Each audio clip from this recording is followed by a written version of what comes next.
نحمدہ و نصلی علی رسولہ الکریم اما بعد۔ اللہ تعالیٰ نے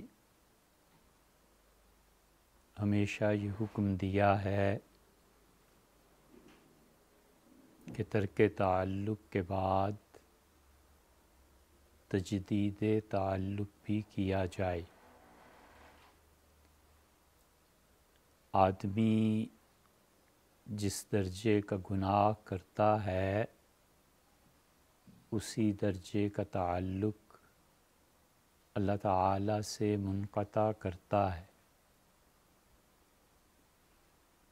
اور اس انقطاع کے باوجود اللہ تعالیٰ نے مہربانی فرمائی اور لوگوں سے یہ کہا کہ توبہ کرو، اور توبہ کس چیز کا نام ہے؟ در حقیقت توبہ نام ہے تجدید تعلق کا۔ سو تعلق میں کمزوری آ جائے، تعلق میں رابطے میں کچھ اضمحلال طاری ہو جائے، اور تعلق میں کبھی خلل واقع ہو تو یہ خلل اور اضمحلال اور کمزوری سب معاف ہے، بس ایک چیز معاف نہیں ہے اور وہ بے وفائی ہے۔ اللہ کے ساتھ بے وفائی اتنا بڑا جرم ہے کہ کوئی جرم اس کے مقابلے میں گنا نہیں جا سکتا۔ اس لیے یہ بتایا گیا کہ تمہاری کمزوریاں معاف ہیں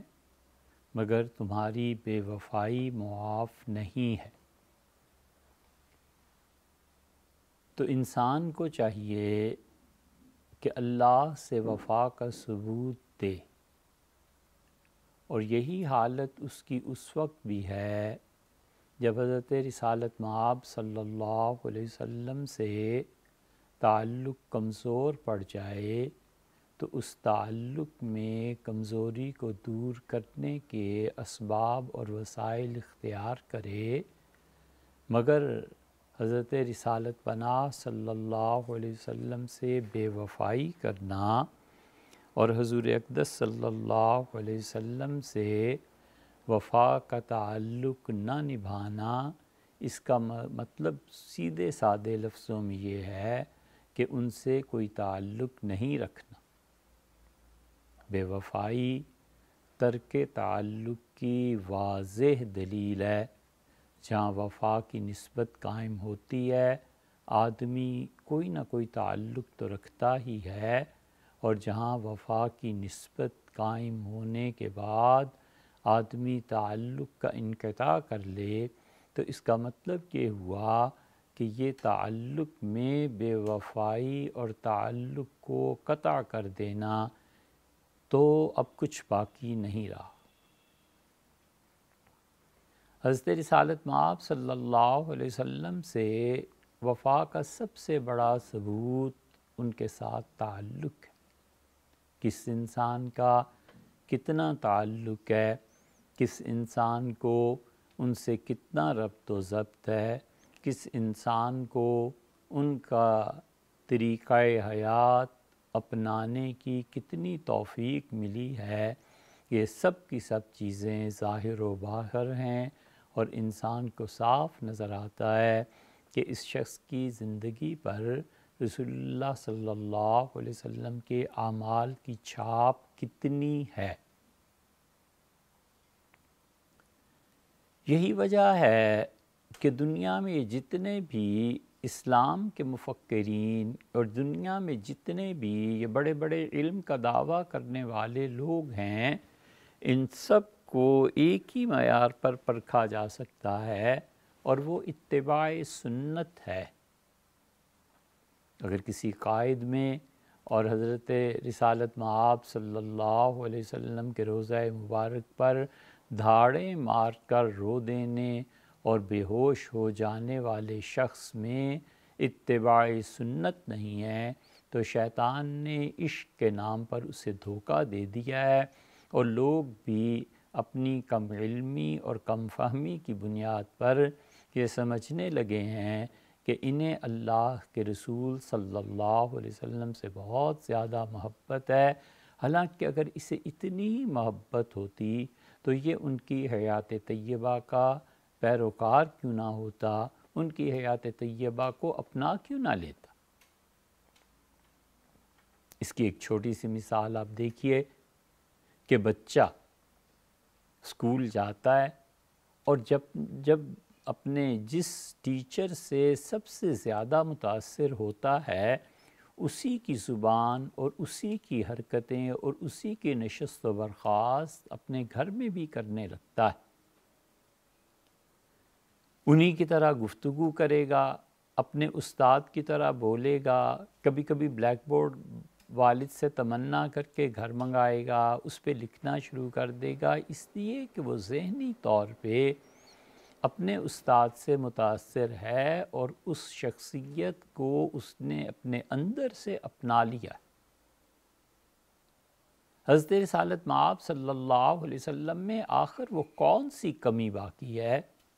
جو آج کے مسلمان اپنے اندر سے اسے نہیں اپنا سکتے؟ یہ سب کی سب چیزیں اور ان مسلمانوں کے اعمال، افعال، حتیٰ کہ ان کی سوچ تک رسول اللہ صلی اللہ علیہ وسلم سے بے وفائی پر مبنی ہے۔ اگر وفا ہوتی تو تعلق مضبوط ہوتا، وفا کے شواہد فراہم کرتے، وفاداری کو سامنے رکھتے تو وہ اعمال اور افعال کرتے جو حضرت رسالت مآب صلی اللہ علیہ وسلم کی حیات طیبہ میں تھے، اور ان کے احسان مند ہوتے۔ اور حضور اقدس صلی اللہ علیہ وسلم کے اتنے احسانات ہیں کہ دنیا میں کسی شخص کے انسانیت پر اتنے احسانات نہیں ہیں۔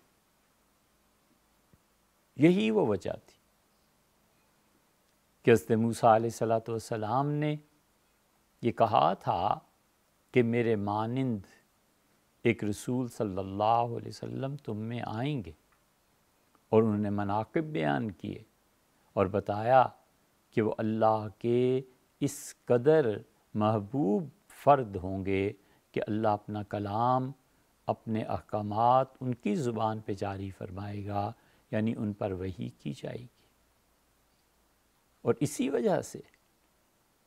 سیدنا مسیح علیہ السلام نے بتایا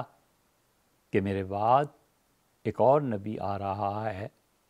اور اس کے ہاتھ میں چھاج ہوگا، اور وہ اس چھاج کے ذریعے سے گندم اور بھوسے کو الگ کر دے گا، اور گندم کو وہ محفوظ کر دے گا، اناج کو محفوظ کر دے گا، اور جو اس کے بعد بھس باقی رہ جاتا ہے اسے جلا دے گا۔ حضرت رسالت پناہ صلی اللہ علیہ وسلم کائنات میں آخری نبی اللہ کے، اور ان پر وحی کی گئی، اور انہیں بتایا گیا کہ آپ کے بعد اب کسی نبی نے نہیں آنا۔ تو دوسرے الفاظ میں مطلب یہ تھا کہ جو وحی آپ پر نازل ہوئی ہے اب یہ قیامت تک انسانوں کے تمام مسائل اسی سے حل ہوں گے۔ اگر رہتی دنیا تک یہ کتاب و سنت، اجتہاد، اجماع، قیاس، بعد کے جتنے حضرات نے شریعت کو ثابت کیا ہے، اگر یہ سب کافی نہ ہو جائیں تو پھر ختم نبوت ہی بیکار ہے۔ ختم نبوت کا مطلب ہی یہ ہے کہ اللہ تعالیٰ نے حضرت رسالت پناہ صلی اللہ علیہ وسلم کو اتنے تر و تازہ اور اتنے روشن پیغام اور وحی کے ساتھ بھیجا کہ اس وحی کی روشنی میں قیامت تک آنے والے جتنے مسائل ہیں وہ جدید ہوں یا قدیم ہوں، سب کے سب اسی سے حل ہوں گے، اور لوگ اسی سے راہ پائیں گے۔ اگر کوئی اپنی راہ ایسی ڈھونڈتا ہے جو راہ رسول اللہ صلی اللہ علیہ وسلم کے کوچے سے نہیں گزر کر جاتی، تو وہ کتنا ہی عشق رسول صلی اللہ علیہ وسلم کا دعویٰ کرے، وہ ہر اعتبار سے جھوٹ بولتا۔ یہی وجہ تھی کہ حضرت موسیٰ اور عیسیٰ علیہ السلام انہوں نے وضاحت کی، خاص طور پہ حضرت موسیٰ علیہ السلام نے، جنہیں بتایا گیا کہ اب تک جو نبوت بنی اسرائیل میں چلی آتی ہے، آئندہ سے یہ نبوت بنی اسماعیل میں منتقل ہو جائے گی، اور بنی اسماعیل میں اللہ ایک نبی علیہ السلام کو بھیجے گا، اور اللہ تعالیٰ اس پر وحی بھی کرے گا۔ اور یہی وجہ تھی کہ رسول اللہ صلی اللہ علیہ وسلم جب پہلی وحی لے کے ورقہ بن نوفل رضی اللہ عنہ کی خدمت میں گئے اپنی اہلیہ محترمہ کے ساتھ، تو رسول اللہ صلی اللہ علیہ وسلم کی وحی سننے کے بعد بے اختیار انہوں نے کہا کہ ھذا الناموس الذی نزل اللہ علی موسیٰ، یہ وہ چیز ہے جو اللہ تعالیٰ نے حضرت موسیٰ علیہ السلام پر بھی نازل فرمائی تھی۔ جبریل امین ان کے پاس بھی گئے تھے، وحی ان پر بھی کی گئی تھی، اور رسول اللہ صلی اللہ علیہ وسلم نے قیامت تک کے آنے والے انسانوں پر سب سے بڑا احسان یہ کیا کہ اللہ کی راہ دکھائی، اللہ کی توحید بتائی، اللہ تعالیٰ کی صفات جن سے یہودی انکار کر چکے تھے، اور عقل جس کو سمجھ نہیں سکتی تھی، عقل جس راہ پر چل ہی نہیں سکتی تھی، رسول اللہ صلی اللہ علیہ وسلم نے اللہ کی صفات کو بیان کیا۔ اور پھر آخرت جو سب سے بڑا مرکز ہے، مرکزی دلیل ہے اللہ کو ماننے کی، رسول اللہ صلی اللہ علیہ وسلم نے بار بار اس عاقبت کی طرف توجہ دلائی۔ اگر کوئی شخص آخرت نہیں مانتا، قیامت کو نہیں مانتا، تو پھر اسے اللہ کو ماننے کا بھی کوئی فائدہ نہیں۔ ایک شخص کہتا ہے کہ میں خدا کو مانتا ہوں، ایک شخص کہتا ہے میں خدا کو نہیں مانتا۔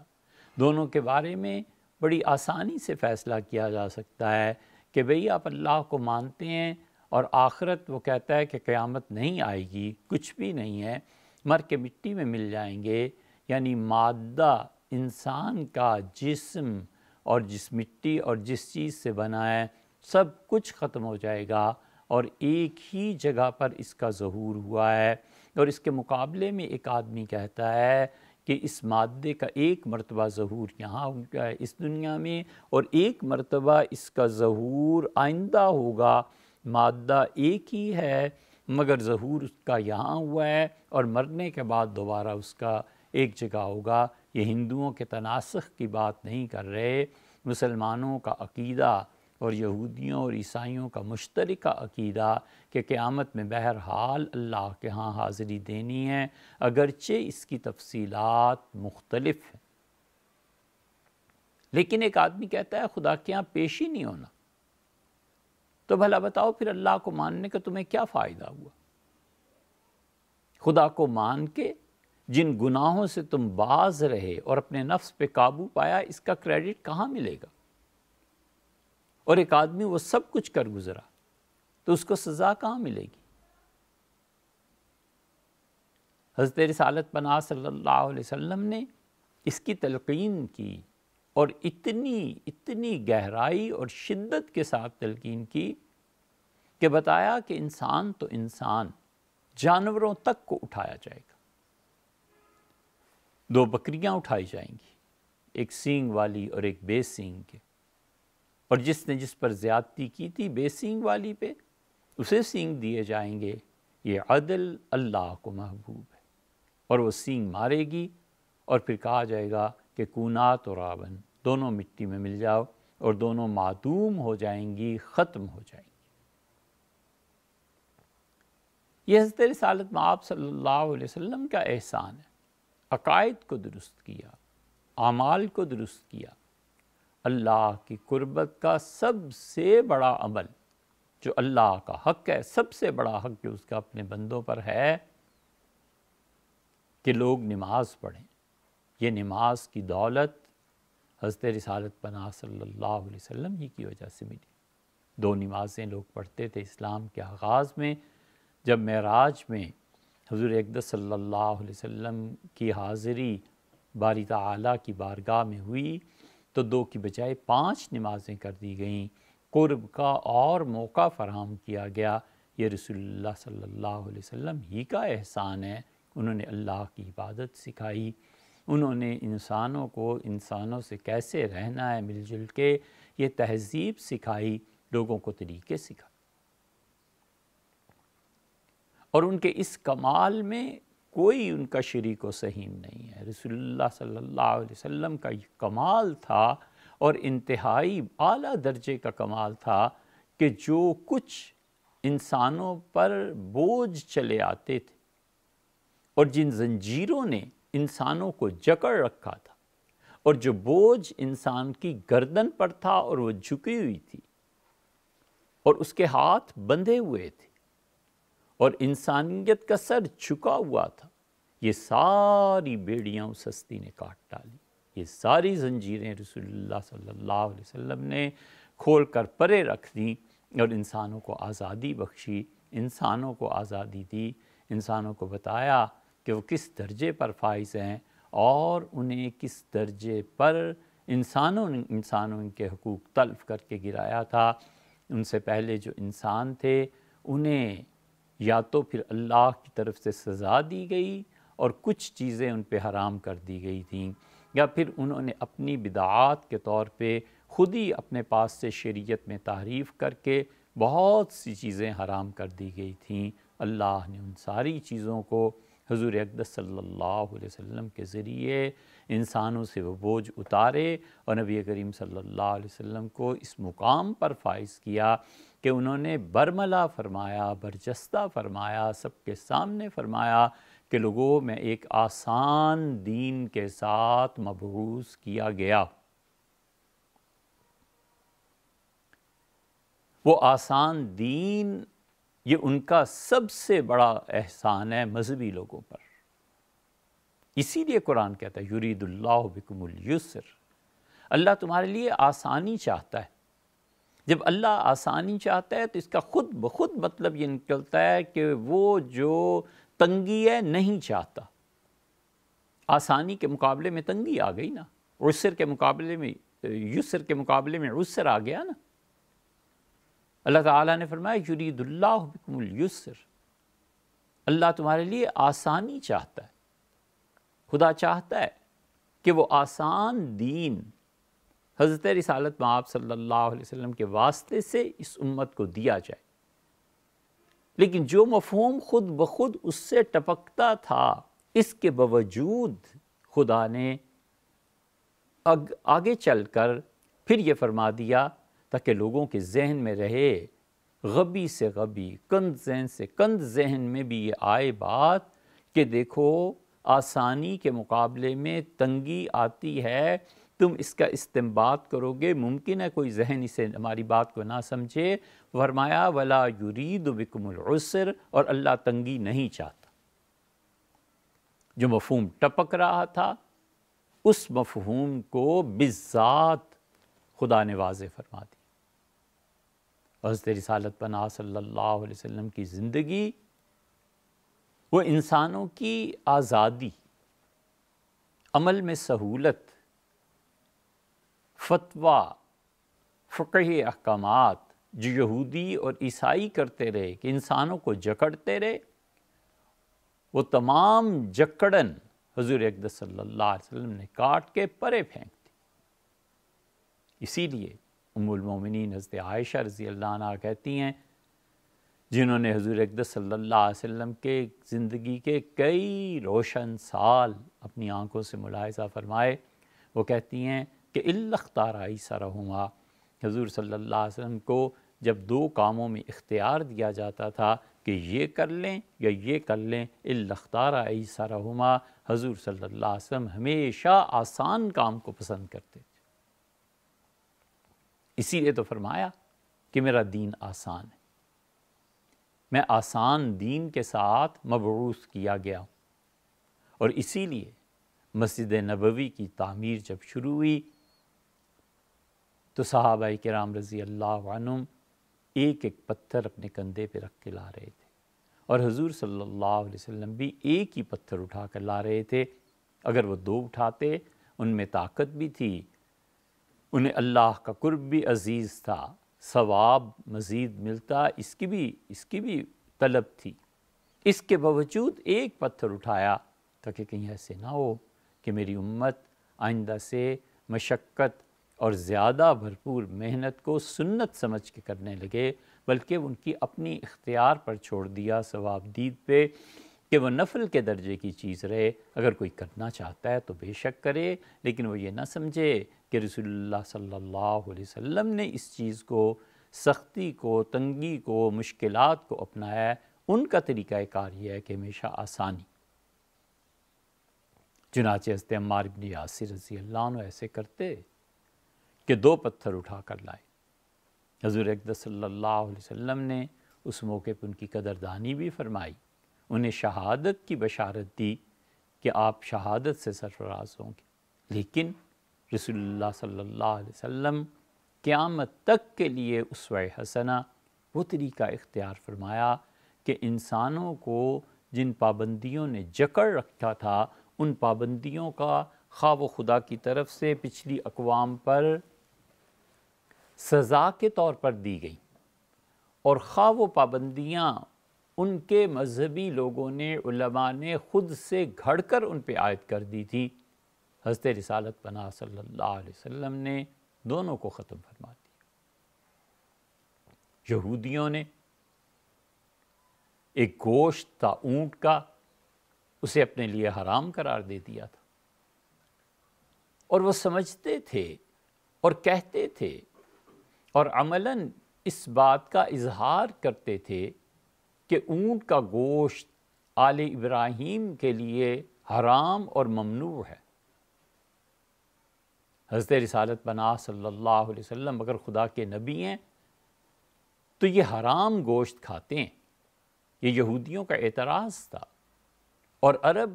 اس اعتراض کو سنتے تھے اور رسول اللہ صلی اللہ علیہ وسلم سے دوری اختیار کرتے تھے، بودھ تھا۔ اللہ تعالیٰ نے آیت نازل کی اور اللہ نے فرمایا کہ کل الطعام، سارے یہ جو گوشت تم حرام کہتے ہو، یہ ان کا کھانا اللہ نے جائز قرار دیا تھا، الا ما حرم اسرائیل علی نفسہ، سوائے اس کے کہ حضرت یعقوب علیہ السلام نے اونٹ کا گوشت کھانا خود سے چھوڑ دیا تھا، باقی کہاں یہ حرام ہے۔ قل فأتوا بالتوراۃ، اور ان سے کہیے لے آؤ تورات، اور تورات تمہارا اور ہمارا فیصلہ کرے گی۔ تمہارا دعویٰ یہ ہے کہ معاذ اللہ میں حرام گوشت کھاتا ہوں، یہ حرام کہاں پر تورات میں کہاں حرمت آئی ہے اونٹ کے گوشت کی، لے آؤ۔ اس لیے یہودی اگر یہ کہتے کہ موسوی شریعت میں اونٹ کا گوشت حرام ہے تو پھر بھی کوئی بات تھی۔ انہوں نے کہا شریعت ابراہیم علیہ السلام میں، حضرت ابراہیم علیہ السلام کا جو دین تھا، دین ابراہیمی میں اونٹ حرام ہے۔ حضرت رسالت مآب صلی اللہ علیہ وسلم نے وہ جانور جنہیں یہودیوں نے اپنی مت مارے جانے کے بعد حرام قرار دیا تھا، سب سے حرمت اور پابندی اٹھا دی اور کہا یہ چیزیں اللہ نے ان پہ حرام قرار دی تھیں، میں اس امت کے لیے جائز قرار دیتا ہوں۔ انہیں خدا نے سزا دی تھی، ہمارے لیے سزا نہیں ہے، اور وہ سزائیں ایسی شدید بھی تھیں کہ یہودیوں نے ان سزاؤں کے برعکس اس سزا میں جن جانوروں کے گوشت کو حرام کہا گیا تھا اسے حلال کر کے اللہ کی مخالفت کی، اور اتنی شدید مخالفت کی کہ لوگوں کو یقین ہو گیا کہ خدا نے تو کبھی ان چیزوں کو حرام کیا ہی نہیں تھا۔ اللہ تعالیٰ نے اسی لیے قرآن کریم میں فرمایا کہ ہم نے ان پہ یہ چیزیں حرام کی تھیں، یہودیوں پر سزا دی تھی، وَإِنَّا لَصَادِقُونَ، اور لوگوں ہم سچ کہتے ہیں، یہودی جھوٹ بولتے ہیں۔ یہ وہ انسانوں کے گردن میں حلال اور حرام کے باب میں بہت بڑی رکاوٹ تھی، بہت بڑی زنجیر تھی۔ پورے عربوں کے جزائر اور عرب ممالک پورے کے پورے اونٹ کے گوشت کے ساتھ وابستہ، اور ان کی تجارت، اور یہودیوں نے اسے حرام۔ حضور اقدس صلی اللہ علیہ وسلم جب تشریف آوری ہوئی، نبوت ملی، آپ نے کہا کہاں سے یہ حرام؟ ایک حد ہے کہ شریعت موسوی میں تم اسے حرام کہو، یہ تمہارا اپنا معاملہ ہے، لیکن شریعت ابراہیمی میں کہاں حرام؟ جب شریعت ابراہیمی میں نہیں ہے تو بنی اسرائیل کے بعد میں بنی اسماعیل میں آیا ہوں، اور میں انسانوں کے لیے اس چیز کو جائز قرار دے رہا ہوں۔ بہت بڑی چیز جو پابندی رسول اللہ صلی اللہ علیہ وسلم نے اٹھا دی اللہ کی وحی سے۔ اصل شارع اللہ ہے، اصل قانون دینے والا، بنانے والا اللہ ہے۔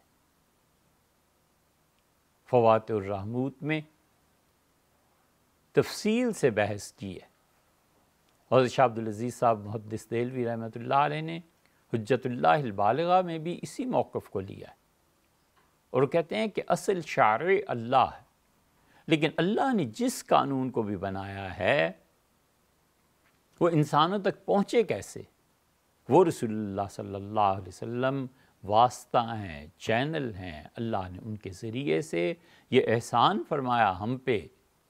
اور رسول اللہ صلی اللہ علیہ وسلم نے احسان فرمایا کہ انہوں نے ایک ایک چیز بہت وضاحت کے ساتھ بیان کر دی۔ اب ایک اور مثال پر غور کیجیے کہ پرانی جتنی شریعتیں تھیں، کسی کے لیے یہ اجازت نہیں تھی کہ وہ دیت دے دے۔ خون کا بدلہ ہمیشہ خون تھا، قصاص جاری تھا۔ اگر کسی نے قتل کیا ہے، قتل کے عوض میں صرف قتل ہے اور کچھ نہیں۔ رسول اللہ صلی اللہ علیہ وسلم نے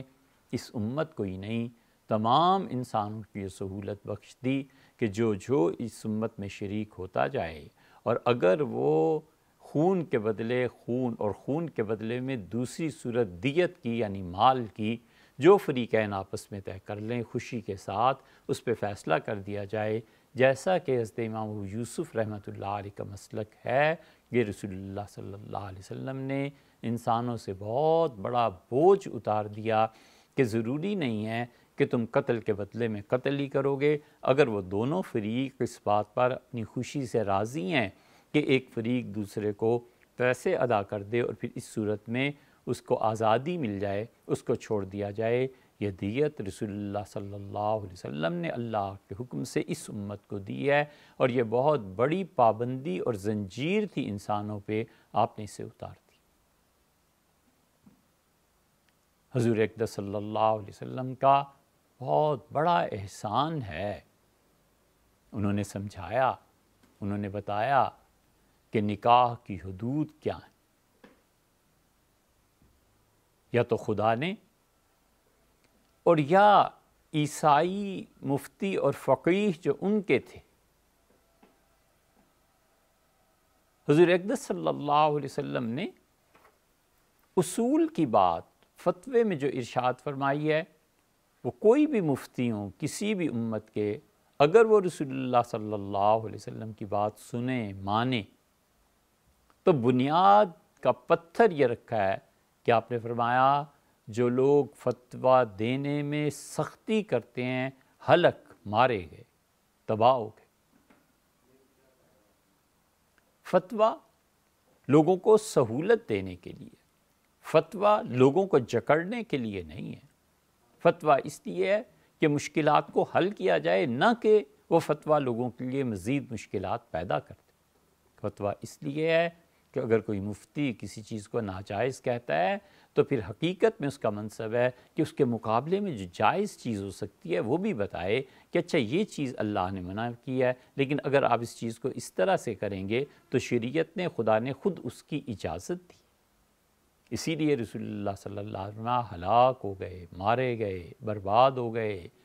وہ لوگ جو شریعت کو تنگ کرتے ہیں، لوگوں کے جینے کو تنگ کرتے ہیں، اور یہ وہ ٹھیک طرز عمل تھا جو ان یہودی اور عیسائی علماء کے ہاں جاری تھا۔ انسان ہمیشہ اعتدال میں رہے، نہ تو اپنے پاس سے شریعت گھڑے، یہ بہت بڑا سنگین گناہ ہے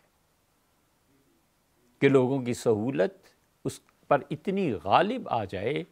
کہ اللہ اور رسول صلی اللہ علیہ وسلم کے احکامات کو پسے پشت ڈال دے اور انسانیت کے بھوت کو سر پہ سوار کر لے، اور دوسری ایکسٹریم پہ چلے جانا کہ وہ لوگوں کو جائز اور صحیح راستے سے بھی ہر وقت منع کرتا رہے، ہر کام میں، وہ بھی ناجائز۔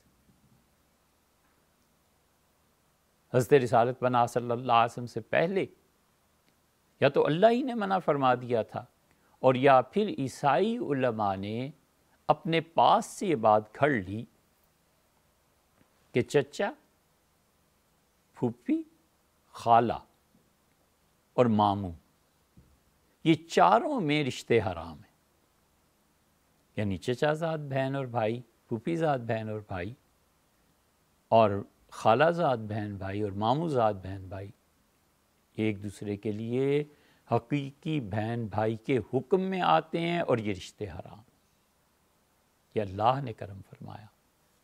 یہ حضور اقدس صلی اللہ علیہ وسلم نے مہربانی کی، اور آپ نے نکاح کے باب میں یہ وسعت دی کہ نہیں، یہ سارے کے سارے رشتے جائز ہیں۔ اور سیدنا عمر رضی اللہ عنہ نے انہی چیزوں کو دیکھ کے فرمایا تھا کہ دیکھو، باہر سے بھی رشتے کرتے رہو، اپنے رشتہ داروں میں تو ہوتے ہی ہوتے ہیں، باہر کی لڑکیاں یعنی دیگر خاندانوں اور قبائل کی لڑکیاں اپنے خاندان میں لاتے رہو تاکہ خون تبدیل ہوتا رہے۔ وہ جو خون آئے گا اپنے ساتھ کچھ اچھائیاں کچھ برائیاں لے کے آئے گا، اور تربیت بہت سی اچھائیوں کو اجاگر کرتی ہے اور بہت سی برائیوں کا کام کرتی، برائیوں کا ازالہ کرتی۔ یہ سیدنا عمر رضی اللہ عنہ کا فرمان در حقیقت رسول اللہ صلی اللہ علیہ وسلم کے اسی فرمان کی توضیح اور تشریح ہے کہ آپ نے ان رشتوں کو جائز قرار دے دیا، اور وہ جو انسانوں پر ایک بوجھ اور تنگی نکاح کے باب میں تھی، اس تنگی کو دور فرمایا۔ اس لیے ہمیشہ تجدید عہد کرتے رہنا چاہیے، حضور اقدس صلی اللہ علیہ وسلم سے وفا کا ثبوت دیتے رہنا چاہیے، اور نبی کریم صلی اللہ علیہ وسلم کی یاد، ان کا تعلق، ان کے ساتھ ان کے احسانات، ہمیشہ اس کا اعتراف کرتے رہنا چاہیے، اور ہمیں پڑھتے رہنا چاہیے کہ السلام علیکہ ایھا النبی ورحمۃ اللہ وبرکاتہ، السلام علینا وعلی عباد اللہ الصالحین۔